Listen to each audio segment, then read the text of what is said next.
Guest Justin Michel runs Building Bridges Psychotherapy and is a registered psychotherapist. And one of the things he looks at is the way finances do affect relationships. And we've reached him in Mississauga, Ontario. Hi, Justin.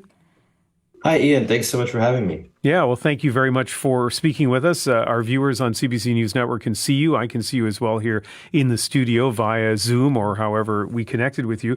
I couldn't see you, though, during Nora's call, but I'll bet you were nodding in assent when she talked about how important it was for, or is, for partners, or how it leads to a healthier relationship when partners are on the same page financially.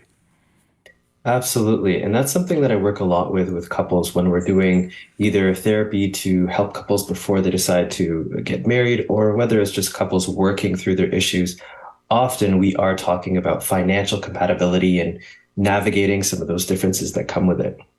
And so let's look at the flip side of that. You must be seeing, I assume, with your, I don't know if you call them clients or patients, but Clients. Yeah. clients. When you deal with your clients, you must see the other side of that, right? And perhaps exacerbated by the financial conditions right now of one partner whose spending might be perceived as reckless by the other partner.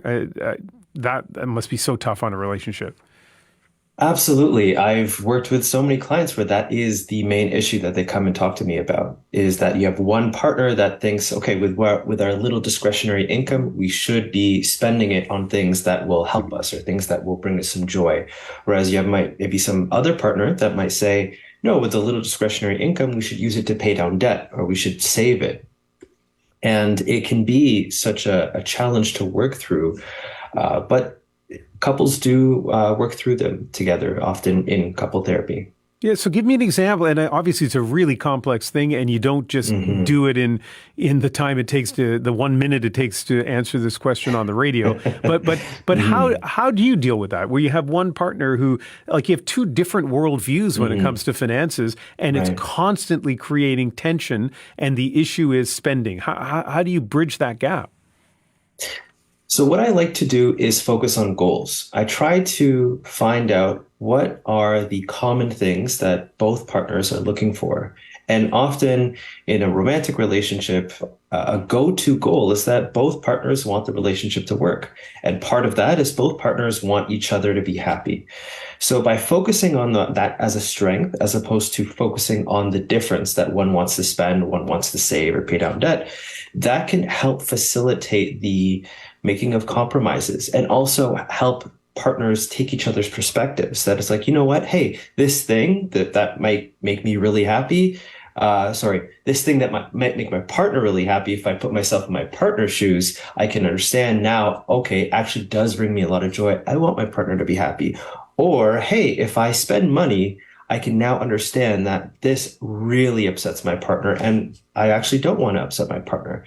So taking those perspectives, focusing on that common goal can really make a difference. Yeah, that's excellent advice. We're speaking with therapist Justin Michel. Our question today, what impact is debt having on your life? How did you get out of it, if you did, in fact? And our number is 1-888-416-8333. And Justin, this is both an insight, I think, into the impact of financial problems, but also maybe an incentive for that partner who is spending a little bit too recklessly. Financial upheaval, you've seen this. If it happens to a child or in a family with children, it's something that can be a burden for that child, I guess, potentially forever.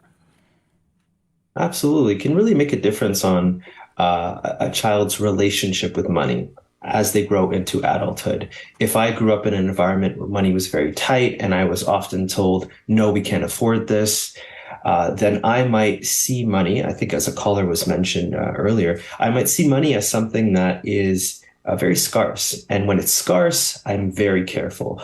Or the flip side, I see money as scarce. And if I have money in adulthood, I might want to spend it recklessly because I want to show the world, look at how I've overcome my past.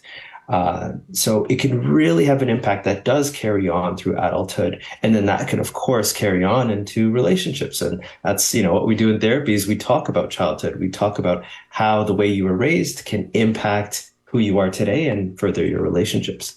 You sound like you're very good at your job, and I wish I had more time to speak with you this afternoon, but thanks for taking some time with us now. Thank you so much. Big honor. Justin Michel is a registered psychotherapist, and he is in Mississauga, Ontario. Next hour, we'll have our AMA with stand-up comedian